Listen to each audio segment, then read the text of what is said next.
성경 말씀을 봉독하겠습니다. 성경 말씀은 베드로후서 1장 8절부터 11절까지입니다.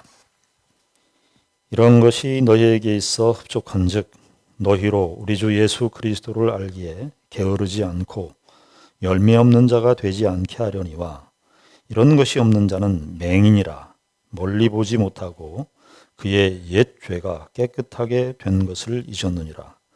그러므로 형제들아 더욱 힘써 너희 부르심과 택하심을 굳게 하라. 너희가 이것을 행한즉 언제든지 실족하지 아니하리라. 이같이 하면 우리 주 곧 구주 예수 그리스도의 영원한 나라에 들어감을 넉넉히 너희에게 주시라. 아멘.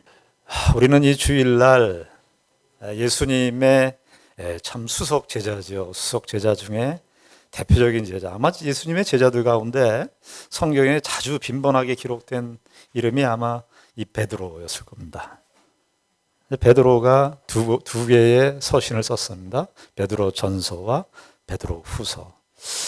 우리가 베드로 후서의 말씀을 봐서 알겠지만 아마 이것이 베드로 전서와 후서가 베드로 생애 속에서 거의 마지막 시점에서 쓴 것이라고 여겨집니다. 사람이 신앙도 사람도 연결해야 되는 법입니다. 아마 베드로 사도가 예수님을 처음 만나고 그렇게 살아오면서 신앙생활의 여러 가지 과정과 또 시험도 겪으면서 또 특별히 자기 자신에 대해서 깊이 절망한 사람입니다. 내가 열심을 가지고 주를 쫓고 최선을 다해서 주를 쫓았는데 다른 제자들보다 내가 더 충성을 하고 모든 진심을 다했는데 예수님의 십자가 앞에 자기 자신이 3번 부인함으로써 표면적으로는 3번 부인한 것이지만 베드로는 자기 자신에 대해서 깊은 절망을 하게 됐습니다. 사람은 자기가 가진 힘과 능력으로는 주를 쫓을 수 없구나. 이게 베드로가 갖고 있는 큰 이해고 깨달음이었습니다. 그러면서 베드로 사도는 바울 사도와 같이 하나님의 복음을 증거하는 사도가 되지요. 여러분, 그런 인생의 절망을 가장 깊이 경험하는 그 자락이, 인생의 바닥을 경험하는 그 경험이 예수 그리스도를 가장 깊이 체험하는 때이기도 합니다. 그래서 하나님은 이런 사람들, 실패하고 자기 자신에 대해서 절망한 그 사람들에게 하나님을 가득 채워서 하나님의 복음을 증거하게 합니다. 베드로 사도나 바울 사도나 내가 예수님을 따르는데 얼마나 실력이 있고 훌륭한 사람인 줄 아니? 너희들도 그러니까 예수를 믿으면 나처럼 따라야 돼. 그런 샘플로, 그런 모범으로 바울과 베드로가 서 있질 않습니다. 하나님의 은혜로 나 같은 죄인, 오늘 찬송가 저도 가장 좋아하는 찬송가입니다. 이게 찬송가 305장, 옛날 찬송가는 405장입니다. 나 같은 죄인. 제가 예수 믿을 때 가장 많이 울었던 찬송입니다. 나 같은 죄인. 나 같은 죄인이 깊이 묵상되어질 때 주 올라와가 더 크게 와닿는 법입니다. 베드로 사도는 그의 인생에서 이 깊은 신앙의 내용, 그 신앙의 참 기가 막힌 기독교 신앙의 신비를 그의 인생 속에서 체험하게 됩니다. 기독교는요, 이론의 종교가 아닙니다. 기독교는 무슨 학이 아닙니다. 학이 아니라 그럴 때 조심해야 될 것은 신학이 필요 없다는 얘기가 아닙니다. 기독교의 이론과 신학이 필요합니다. 이단들이 있고 설명을 해야 되니까. 그러나 기독교는 기본적으로 삶입니다. 입증이 되는 것입니다. 그 샘플이 사도들이고 가장 대표적으로는 베드로 사도고 바울 사도입니다. 이 베드로후서는 베드로가 정말 마지막에 자기의 인생을 살아왔지만, 베드로는 뭐 겉으로 보면 다 고난이고 핍박이고 어려운 관대에서 살았지만, 베드로 자신이 갖고 있는 하나님의 세계는 너무 깊고 풍성했습니다. 희한하죠. 인생은 고달픈데, 삶의 현실은 가난하기 짝이 없는데, 그 인생 속에 담아내시는 하나님의 하나님 되심, 주 예수 그리스도의 놀라운 은총, 이런 내용들은 감당할 수 없는 은혜인 거예요. 그래서 베드로 사도는 그 당시에 1세기에 아마도 우리가 추측컨대 네로의 박해로 베드로 사도는 순교를 당합니다. 그런데 순교당하기 아마 한 1년 전 혹은 2년 전쯤에 기록한 것이 베드로 전서고 베드로 후서로 우리에게 전달되고 있습니다. 여러분, 신비롭지 않습니까? 베드로도 힘들고 1세기 때 편지를 받는 이 기독교 공동체 교회들도 핍박과 고난 속에 놓여 있는데, 그들은 그 주변에 돌아가는 세계와는 전혀 다른 작동 원리, 세상에서는 빼앗을 수 없는, 세상에서는 제어하고 세상에서는 어떻게 할 수 없는 그들만의 비밀이,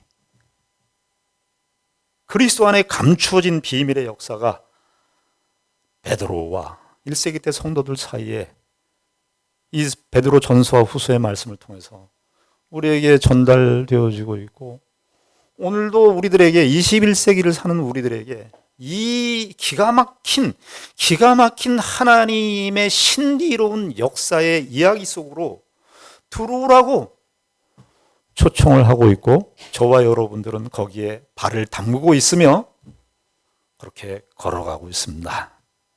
비록 힘들고 고통스럽고 절망스럽고, 누가 그랬어요? 인생은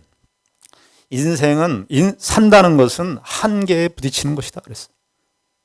산다는 건 한계에 부딪히는 거예요. 다 한계에 부딪히죠. 아이들도 자랄 때부터 한계에 부딪히고, 우리들도 다 학교 생활하고 또 중학교, 고등학교, 대학에 가면 나보다 잘하는 애들이 왜 이렇게 많아? 네. 다 한계에 부딪히게 돼 있어요. 우리 인생 한 개인도 한계에 부딪히게 됩니다. 우린 말을 겪습니다. 우리 어르신들이 지금 경험하고 있는 것입니다. 이 세상도 사계절을 다 겪게 하나님께서 섭리하셨습니다. 봄, 여름, 가을, 겨울을 1년 동안에 겪게 되어 있습니다. 봄과 같이 파릇파릇하게 생기가 돋아나는 인생에 정말 꿈과 희망을, 소위 비전을 가지고 시작하는 때가 있죠. 그리고 그 비전의 끝이 여름과 같은 정열의 때가 있는 거예요. 그런데 그 잠시, 우리가 나이로 얘기하면 40, 50, 개인마다 틀리겠습니다만은 가을의 시절을 맞습니다. 그렇게 푸르던 잎이 단풍으로 변한, 지금 이 시기가 그런 시기죠. 그리고 겨울이 되면 앙상해집니다. 이 세계가 경험하는 사시사철의 경험입니다. 우리 인생도 사계절을 겪습니다. 그런데 언제가 가장 신비롭냐? 하나님의 말씀과 하나님의 일하심에 대하여 언제가 가장 깊어지느냐? 성경은 인생의 겨울. 내가 내 몸에 대해서 정말 극도의 자신감이 없는, 내 몸에 대해서 자신감이 사라지는 바로 그때가 내 모든 것을 내려놓고 하나님의 신비로우신 인도하심과 그 하나님의 하나님 되심 앞에 자기 자신을 내려놓은 곳이며, 그 하나님의 충만하신 그 은총을 가장 깊이 경험하는 때입니다. 베드로 사도께서 이 베드로 전서를 통하여, 베드로는 바울이 13기 서신을 많이 썼지만 베드로가 나는 수석제자인데, 바울은 자기보다 늦게 예수를 믿었는데 바울을 통해서 하나님 말씀 많이 기록되어 있고, 베드로 자기 자신은 베드로 전서와 후서를 기록하고 끝났다는 이 사실 때문에 비교의식을 가졌을까요? 아닙니다.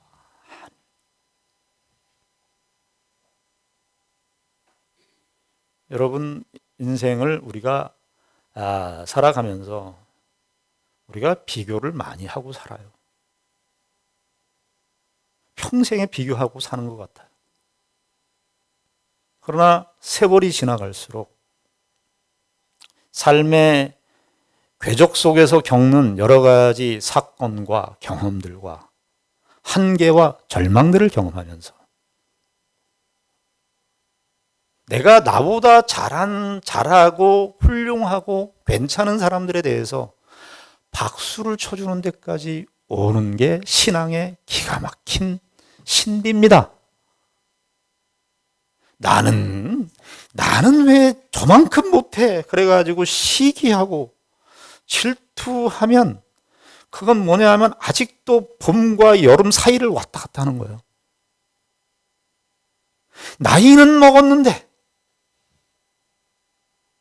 세월은 지나갔는데, 이제 영그러져야 되고, 이제 앙상한 가지가 돼서 이제 정말 예수 그리스도로 채워져야 되는, 신앙의 내용으로 채워져야 되는 그 시기인데, 그 시기에 봄과 여름을 살면서 나는 이미 가을이 되고 겨울이 다 됐는데 봄과 여름을 살아가고 있는 거예요, 아직도. 성경은 우리에게 성숙하라고 말합니다. 오늘 베드로 사도 1장 8절부터 11절까지 이야기를 했는데요. 우리가 그 전에 있는 내용이 뭐였습니까? 예수께서 우리가 다 주셨다. 생명과 경건에 속한 모든 것을 우리에게 주셨고, 그 생명과 경건이 하나님의 구원의 약속이라고 하는 이 약속을 통해서 우리에게 다 주어졌다. 다 받았다. 우린 다 받았습니다. 자, 근데 그 받은 목적이 뭐냐? 아니, 여러분들 물건을 사시면 물건을 사는 뭐가 있어요? 목적이 있을 거 아니에요. 하나님께서 예수 그리스도를 우리에게 주셨어요. 하나님의 외아들 되시고, 우리가 사도신경에서 고백하는 것처럼 하나님의 독생하신 하나님 자신을 주셨어요. 결국 그렇게 큰 하나님 자신을 주신 그 목적이 뭐냐 하니까 신의 성품을 우리에게 만들어내시는 거예요. 중세 때 유명한 화가가 있죠. 미켈란젤로. 1400년대 사람입니다. 미켈란젤로하고 여러분들 잘 알다시피 레오나르도 다빈치가 있죠. 그 사람들이 중세의 쌍벽이었습니다. 쌍벽. 그 레오나르도 다빈치는 어렸을 때부터 천재로 여러 가지로 그림뿐만이 아니라 과학, 천문학. 근데 그 쌍벽이 누구예요? 미켈란젤로예요. 근데 그 사람들의 작품이 지금도 300억, 400억 그런데요. 경매에 나오면 어마어마한 액수 아닙니까? 그 사람들의 그 작품을 보려고. 그런데 하나님께서 우리를 그런 미켈란젤로의 작품, 무슨 레오나르도 다빈치의 그런 작품, 최고의 예술 작품보다 더 고귀한 작품, 그 고귀한 작품을 누구를 통해서만? 우리를 신의 성품이래요. 다른 성경에 의하면 하나님의 형상을 우리에게 만들어내시는 거예요. 이 세상의 모든 그 작품, 예술 작품들 중에 가장 뛰어난 예술 작품은 인간이고요. 신앙, 기독교 영역으로 들어오면 신자입니다. 하나님께서는 우리에게 이 작품을 이루시기 위해서 예수 그리스도를 보내셨고 우리에게 모든 것을 주셨대요.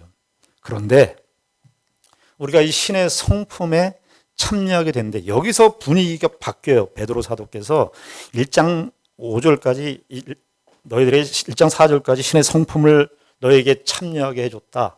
신의 성품으로 너희들 만들도록 하셨다. 그러면서 무슨 얘기를 하냐 하면 그런데 이 일은 다 너에게 주셨는데 너희들이 이걸 받았는데 그런데 그 일은 너희들이 해야 된다. 너희들이 다 해야 된다. 그래서 5절에 우리가 지나왔습니다만 5절에 뭐라고 그래요? 그러므로 너희가 더욱 힘써.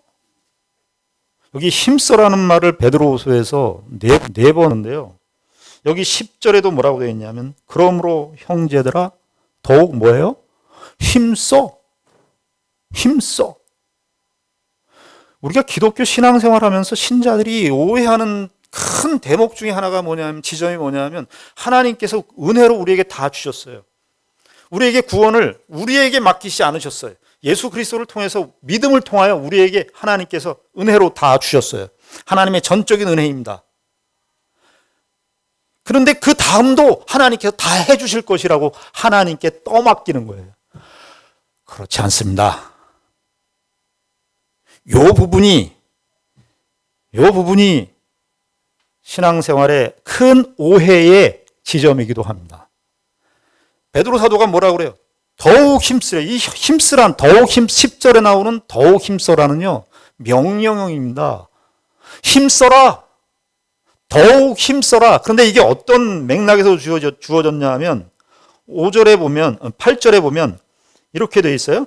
이런 것이 너희에게 있어 흡족한즉. 그러니까 신의 성품에 참여하는 우리가 저지난주에 배웠습니다마는 여기 믿음서부터 사랑까지 7가지 덕목들 이게 다 신의 성품에 참여하는 그 덕목 요소들을 8개의 리스트화해서 베드로 사도께서 말씀해 주셨는데 그것이 우리의 신의 성품을 이루는 여러 가지 요소들이에요. 그런데 8절에 보니까 이런 것이 있고 헬라어 성경에 보면 있고 흡족해요. 넘쳤어요. 지금 이 1세기의 편지를 받는 사람들이 신의 성품에 참여하는 일에 이 1세기 때 성도들이 힘쓰고 있고 지금 있고 신의 성품에 참여하는 일에 그것이 있고 넘쳤어요. 넘쳤는데 10절에서 뭐라고 그래요? 더욱 힘쓰래요. 더욱 쓰래요. 아니 이 정도 이렇게 열심히 하고 그 정도의 신앙생활에 적극적인 모습, 신의 성품에 참여하는 그런 모습들이 나타나고 있고 풍성이 넘쳤으면 너희들은 됐다. 그만 하산하거라. 이렇게 해야 맞지 않습니까? 그런데 뭐라 그래요? 10절에 가서는 더욱 힘써라. 이렇게 얘기하는 거예요. 신앙생활은 죄송하지만 예수 그리스도를 믿는 그 순간부터 성화라고 그러죠. 우리 임성환 집사님도 계시지만 거룩하게 되어져가는 이 과정은 쉬지 않고 우리가 날마다 해야 되는 우리의 책임으로 주어지고 있다는 이 사실을 잊지 않으셔야 됩니다. 더욱 힘쓰래요. 베드로 사도만 이야기를 하는 것이 아니라 빌립보서 2장에 가면은 바울 사도께서 뭐라고 얘기하냐면 그러므로 나의 사랑하는 자들아 너희가 나 있을 때뿐 아니라 더욱 지금 나 없을 때에도 항상 복종하여 두렵고 떨림으로 어떻게 해요? 너희 구원을 이루라요. 너희 구원을 이루라. 누가 하라는 거예요? 우리가 구원을 생각하면 무슨 생각하냐 하면 하나님께서 우리에게 구원을 다 주셨어. 만사 오케이. 나는 더 이상 할 거 없어. 이렇게 생각하는데 성경은 그 뒷부분이 중요해. 너희가, 그래서 헬라 성경은 이것을 강조하고 있어요. 너희 스스로가 구원을 이루. 이것은 이런 뜻이 아닙니다. 우리가 선한 행동을 하면 구원을 얻는다, 그런 뜻이 아닙니다. 요 미세한 차이를 헷갈리면 안 됩니다. 하나님께서 우리에게 구원을 주셨습니다. 이 구원은 협의의 구원입니다. 어떤 의미에서? 하나님께서 예수 그리스도를 통해서 우리에게 구원을 주셨어요. 취소되지 않습니다. 그러나 넓은 의미의 구원, 광의의 구원은 누가 해야 되느냐? 우리가 해야 되는 거예요. 바울 사도도 이 이야기를 했고 베드로 사도도 지금 이 이야기를 하고 있는 것입니다.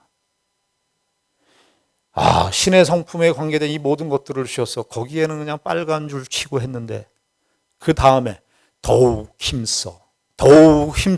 이런 말씀들은 너무 간과하기 쉽습니다. 신앙생활은 내가 해야 되는 싸움입니다. 여기서 주의해야 될 것이 있습니다.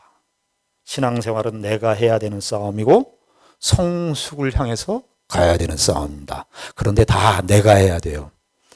예수님께서 이 말씀을 하셨습니다. 너희가 나를 따라오려거든 어떻게 따라오라 그랬죠? 잘 따라와라 그랬겠습니까? 예수님께서 뭐라고 말씀하셨죠? 그 복음서에 나오잖아요. 너희들이 참된 제자가 되려면, 너희들이 나를 따르는 참된 제자가 되려면 무슨 명령을 주셨어요? 이건 다 외워야 되는데 우리가 그런 말씀들은 잘 안 외우려고 그래. 내 시작은 미약하였으나 내 나중은 창대하리라. 이런 말씀은 그냥 달달달달 외우는데 정말 중요한 말씀은 뭐냐 하면 예수님께서 그 말씀하셨잖아요. 예수님의 목적이 뭐냐면 내 제자가 되게 하시는 거예요. 우리를 제자가 되게 하는. 우리 지난주에 우리 김 목사님께서 설교를 잘 해주셨습니다. 우리 제자가 되게 하기 위해서요. 제자가 되는 그 명령을 예수님께서 말씀하셨잖아요. 아무든지 누구든지 나를 따라오려거든 어떻게 하라? 잘 따라와라. 그게 아니라 자기를 부인하고 자기 십자가를 지고 나를 쫓을 것이니라 해요. 누가 하려는 거야? 자기. 여기가 신자들이 신앙에 부딪히는 성화에 있어서 가장 중요한 현실적 지점입니다. 자기를 부인해야 됩니다. 자, 부인해야 되는 대상은 누구예요? 누구를 부인해야 돼요? 부인해야 되는 대상이 누굽니까? 자기예요. 자기. 부인하는 주체도 누구예요? 내가 해야 돼요. 내가 나를 부인해야 돼요. 자기가 자기를 부인해야 돼요. 요즘에 그 오후 성경 공부 시간에 종교 개혁을 이야기하는데 종교 개혁을 하면서 누가 개혁의 주체가 될 것이고 누가 개혁의 대상이 될 것이냐 하는 거예요. 역사적으로는 종교 개혁의 주체는 종교 개혁자들이 했습니다. 종교 개혁의 대상은 누구냐 하면 그 당시 때 로만 카톨릭입니다. 그 당시 때 구교, 그러니까 그 당시 때 구교가 개혁의 대상이고 개혁의 주체는 종교 개혁자들입니다. 이렇게 역사적으로는 종교 개혁의 주체와 종교 개혁의 대상이 구분되어 있습니다만 요 도식이 우리의 신앙생활 하는데 그대로 가져오시면 안 돼요. 내가 개혁의 주체가 돼서 다 개혁을 해. 누구를 개혁해? 남을 개혁해. 예수님이 뭐라 그래요? 나를 따르는 자기가 어떻게 해요? 자기가 누구를 부인해요? 자기를 부인해요.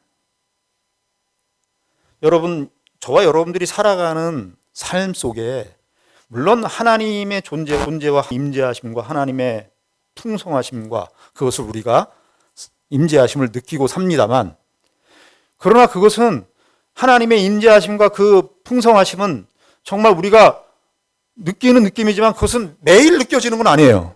그러나 어떤 의미에서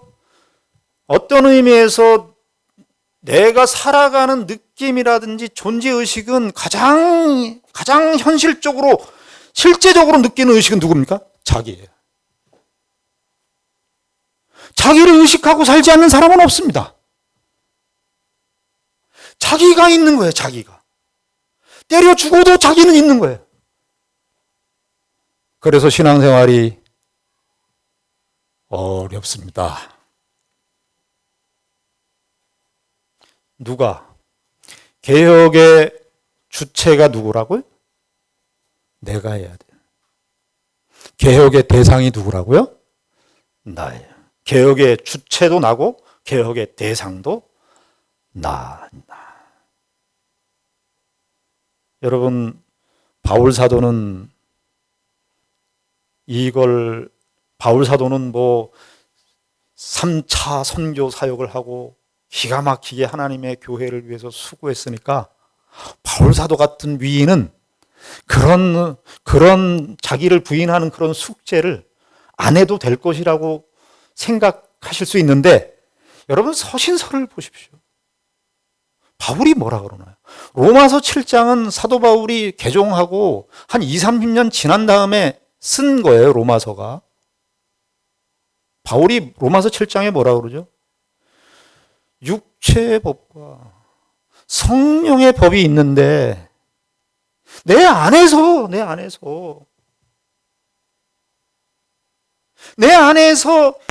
전쟁이 일어나요. 3차 세계대전 이런 게 중요한 게 아니라 내 안에서 매일매일 전쟁, 내 속에서 무슨 전쟁? 성령의 법과 육체의 법이 싸움하는 그 전쟁이 매일 되고 있다는 거예요. 그래서 바울 사도가 무슨 그 고백을 합니까? 오호라 나는 권고한 사람이로다 그래요. 너무너무 힘든 거예요, 이게. 왜 힘드냐 하면 우리는 다 자기를 중심으로 한 왕국을 꿈꾸며 살아왔어요. 자기라고 하는 이 존재의 뿌리의 교만이 안고 태어난 사람이 이걸 안고. 바울 사도라고 예외가 있을 수 없어요. 바울 사도가 뭐라 그래요? 생명의 성령의 법이 육체의 법과 싸움. 오라 나는 권고한 사람이로다. 예수 믿는 신앙인의 우리가 생각하는 모범적인 신앙인의 모습을 다 떠올리라 그러면 사람들이 무슨 생각을 하냐 하면 아무 걱정도 없고 아무 의심도 없고 성화 같은 성자의 성화 같은 그런 모습으로 뒤에 후광이 이렇게 쫙 있고 모든 만사의 모든 것들이 다 해결돼서 쫙 평안한 얼굴로 하고 있는 모습으로 생각하기 쉬운데, 그리스도인들의 진정한 모습은요, 갈등입니다. 왜? 나라고 하는 자기라고 하는 이 존재의 의식을 부정할 수는 없어요. 그런데 누구를 부정해요? 여러분들 기쁜 사람 있고 만나기 싫은 사람이 있으면 안 만나면 돼요, 우리가. 사실은. 나한테 저렇게 상처 주는 사람이 있고 그러면 우리가 피하기도 하잖아요. 안 그러세요? 전 그러시잖아요. 우리 목사님들끼리도 좀 교제하다가 좀 수틀리면 안 가고 하는데, 자, 우리 목사님들도 그래 자유롭지 않아요. 우리 그런 사람들이 있어요. 그런데 그거는 되는데 자기는 안 되는 거예요. 바울 사도가 그런 표현들을 성경 속에서 여러 가지로 이야기하는데, 고린도전서 15장 31절에 보면 그 그리스도의 부활에 관한 이야기를 하는 거예요. 그러면서 바울 사도가 뭐라고 얘기하냐면, 그리스도의 부활과 자기의 부활이 내가 예수 그리스도를 믿어서 죽으면 천국 가서 부활한다. 그렇게 하는 내용도 있지만, 바울 사도가 그리스도의 죽으심과 부활의 사건을 자기에게 적용시켜요. 그게 뭐냐 하면 고린도전서 15장 31절에 나는 날마다 죽노라요. 나는 날마다 죽노라. 성도의 성화의 삶이라고 하는 것은요, 힘쓰는 삶이라고 하는 것은 뭐냐 하면 사실은 예수 그리스도 안에서 우리가 이미 죽고 산 이 사실이 예전에 기도원에 가서 막 울고 감동받아서 저는 이 감동이 우리를 속여요. 여러분, 감동으로 우리의 신앙이 성숙해지지 않습니다. 그래서 자꾸 감동으로 때우려고 그러지 마세요. 나는 요즘에 찬양과 경배 이런 거 하고 그러면 그런 거를 필요 없다는 얘기 아니에요. 찬송을 하면서 우리가 은혜를 받을 수 있는데, 실제로 살아가는 현실에 있어서 자기를 부정하는 일에 있어 그거는 택도 안 됩니다. 택도 안 돼.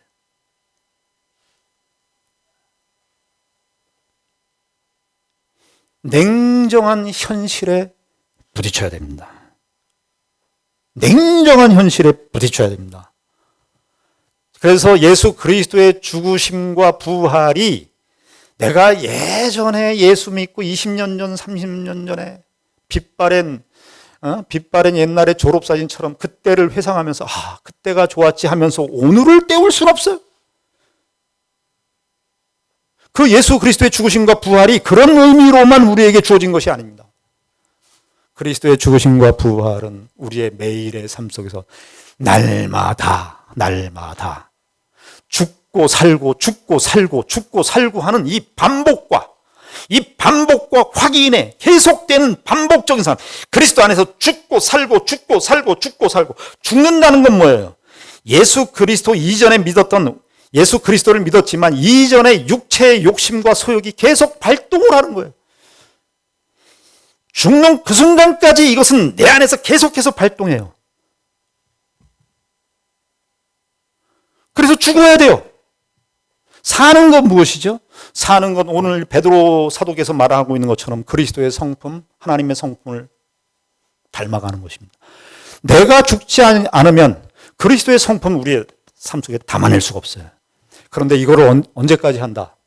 죽을 때까지 한다. 그리고 얼만큼 하느냐? 매일 합니다. 매일 합니다. 바울 사도가 뭐래? 날마다 했대. 날마다. 바울 사도 같은 경건한 신앙인이 날마다 했으면 우리 바울보다 솔직하게 뛰어납니까? 우리는 어느 해야 될까요? 바울은 그냥 데이로 얘기했다면 우리는 초로 얘기해. 몇 초마다 죽어야 돼요. 이게 성화입니다. 더욱 힘쓴다는 것은 내 안에 있지 않기 때문입니다. 자연 발생적으로 되지 않습니다.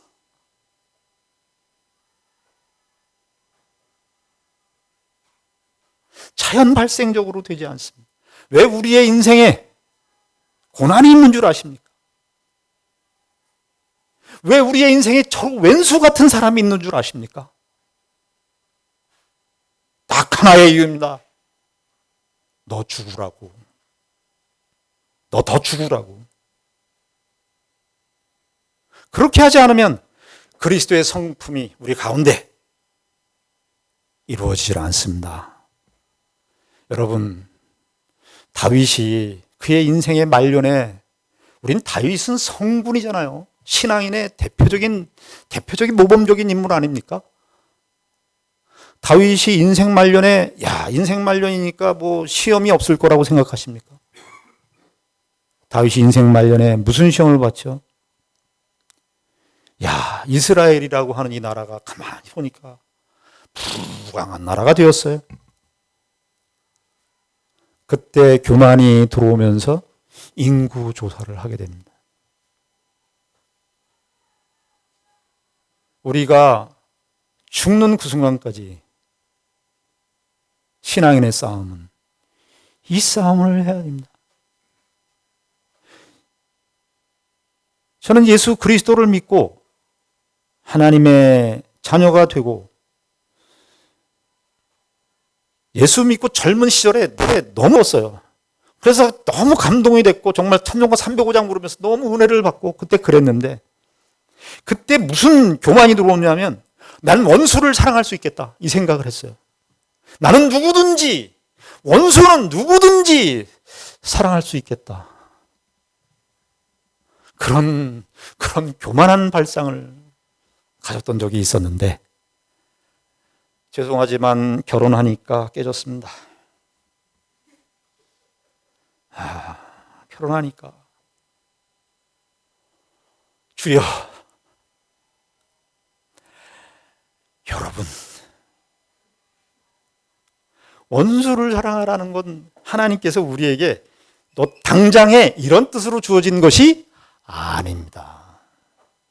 원수를 어떻게 사랑해? 나를 미워하는 사람. 그 말씀은 다 뭐예요? 지향, 목표형 말씀. 목표. 그렇게 목표를 향해서 그 목표에 주어진 말씀이죠. 예수님께서 뭐라 그러죠? 마태복음 5장에 원수가 너에게 겉옷을 달라 그러면 속옷까지 주고 오리를 가자 그러면 십리를 가라. 그런데 우리가 기억해야 될 것은 어떻게 십리를 가요? 못 가요. 근데 예수 믿고 신앙생활이 감동이 충만하니까 이게 될 수 있다고 생각하더라고요. 제가 한때 그랬습니다. 그렇지 않습니다. 연습하셔야 됩니다. 훈련하셔야 됩니다. 그런데 포기하지 마셔야 됩니다. 무슨 또 위험이 있냐 하면 내가 그렇게 열심을 가지고 살았는데 상처가 커. 상처받았어. 나는 이제 더 이상 안 할 거야. 성화의 과정이라고 하는 것에 제일 위험한 것은 뭐냐 하면 고착화하는 겁니다. 멈추는 거예요. 좋은 의미가 됐든 나쁜 의미든 멈추는 거예요. 나는 이제 더 이상 노. 그래서 교회 생활도 더 이상 사람들하고의 관계 속에서 난 여기까지 더 이상 노 터치. 이렇게 하지 말라는 거예요. 오리를 가는 게 아니라 한 걸음도 같이 못 가겠어요. 거기서부터 시작하십시오. 거기서부터 한 걸음부터 시작하십시오. 갑자기 십리를 가려고 그러지 마시고 갑자기 오리를 가려고 그러지 마시고 한 걸음을 뛰십시오. 바울 사도도 빌립보서 3장에서 그 얘기를 해요. 내가 그리스도 안에서 얼마나 자랑할 만한 사람이 많냐. 그런데 나도 부르심의 상을 위하여 쫓아간다. 그러면서 빌립보서 3장 16절에 바울 사도가 그 말을 합니다. 뭐라고 얘기하냐면 오직 우리가 어디까지 이르렀든지 그대로 행하래. 빌립보의 성도들 너희들의 영적 수준이나 신앙적 수준이 다 어떤 사람은 유치원이고 어떤 사람은 초등학생이고 어떤 사람은 고등학생이고 어떤 형편에 있든지 거기에서 하라는 거예요. 거기에서. 멈추면 안 된다는 거예요. 여러분, 베드로 사도께서 신의 성품에 참여하는 일에 있어서 우리가 다 힘써서 자기를 부인하고 자기 십자가를 지고 내가 요만큼도 안 되는 존재구나. 나는 이것도 안 되는 존재구나. 그래서 멈추지 마시고 그래 아직은 그래서 아직은이라는 말이 좋은 거예요. 아직은 내가 이런 상태지만 하나님 저는 아직은 이런 상태지만 그래도 제가 포기하지 않겠습니다. 하나님 은혜를 주십시오. 제가 한 걸음을 걷겠습니다. 아직은 내가 그렇지만 우리나라 사람들은 뭐 아니면 도예요. 전부 아니면 아니에요. 그래서 뭐 신앙생활 어떤 내용들을 딱 하고 난 다음에 거기서 상처받으면 안 해. 뭐 아니면 도. 죄송합니다. 영어로 얘기하면 all or nothing이에요. 영어 표현이 발음이 좀 됩니까? all or nothing. 전부 아니면 아닌 거예요. 아니에요. 여러분, 한 걸음 뛰셨으면 자랑. 두 걸음 뛰셨으면 자랑. 목사님, 마음에 드는 사람한테는 제가 모든 걸 다 해주고 싶고 식사도 같이 하고 싶은데 마음에 안 드는 사람은 제가 그렇게 안 되는데 이거 제가 어떻게 해야 될까요? 한 걸음부터 하십시오. 거기에서 뭐 마음에 안 드는 사람하고 내가 교제를 하려고 막 애쓰고 막 형제요 형제 다 용서 그러지 마시고 조그만 한 걸음을 하십시오. 그 사람을 보고 인사를 하든지 웃음을 짓든지 말을 걸든지 그렇게 하십시오. 포기하지 마십시오. 어디에 있든지 여러분들은 어느 도상에 있든지 예수 그리스도의 죽으심과 살으심에 여러분들이 다 참여하시고 하나님의 백성다운 참 거룩하고 복된 신적인 성품. 아직은 내가, 지금은 내가 이루어지지 않았지만 어떤 목사님이 축도를 하실 때 축도의 내용이 지금은인데 이제는인데 이걸 잊어버리셔가지고 요새는 그랬다는 거예요. 지방에서는 시골에서는 그 어떤 목사님이 또 잊어버려가지고 시방은 그랬다는 거예요. 좋은 말입니다. 지금은, 요새는, 지금은, 아직은 내가 이렇지만 할 수 있다. 할렐루야. 이런 믿음을 가지고 신앙생활에 진전과 성숙이 있기를 바랍니다. 기도하겠습니다. 하나님 아버지 은혜를 갑니다. 우리가 다 하나님의 사람으로 부름을 받았습니다. 근데 이 하나님의 신적인 성품을 닮아가는 일에 있어서는 우리가 노력을 하고 애를 써야 됩니다. 현실에 직면해야만 되고 자기를 철저하게 죽여야 되는 일에 우리가 부름을 받았습니다. 하나님 아버지, 이 힘들고 이 고단함 때문에 스스로 신앙의 걸음을 멈추지 않도록 저희들을 인도하여 주시옵소서. 어느 수준에 이르렀든지 그 속에서 한 걸음, 한 발자국 예수님의 성품을 닮아가는 그 일에 참여가 있는 우리 모두가 되게 하여 주시옵소서. 예수님 이름으로 기도드리옵나이다. 아멘.